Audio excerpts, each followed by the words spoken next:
1 പത്രോസ് 1:17.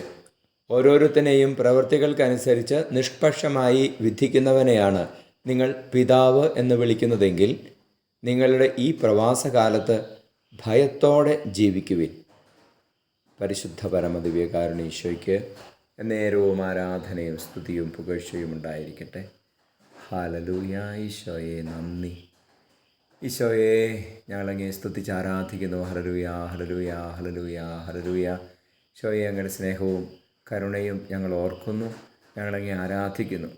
ഈശോയെ ഈ പ്രവാസകാലത്ത് ഈ ലോകത്തിൽ ഞങ്ങൾ പ്രവാസികളെ പോലെ ജീവിക്കുമ്പോൾ ദൈവഭയത്തോടെ ജീവിതത്തെക്കുറിച്ചുള്ള ഒരു യാഥാർത്ഥ്യ ബോധത്തോടെ ജീവിക്കുവാൻ, വിശുദ്ധിയെക്കുറിച്ചുള്ള കാഴ്ചപ്പാടോടെ ജീവിക്കുവാൻ ഞങ്ങളെ അനുഗ്രഹിക്കണമേ. നമ്മുടെ കർത്താവ് യേശു മിശിഹായുടെ കൃപയും പിതാവായ ദൈവത്തിൻ്റെ സ്നേഹവും പരിശുദ്ധാത്മാവിൻ്റെ സഹവാസവും നിങ്ങളോടുകൂടി ഉണ്ടായിരിക്കട്ടെ, ഇപ്പോഴും എപ്പോഴും എന്നേക്കും. ആമേൻ.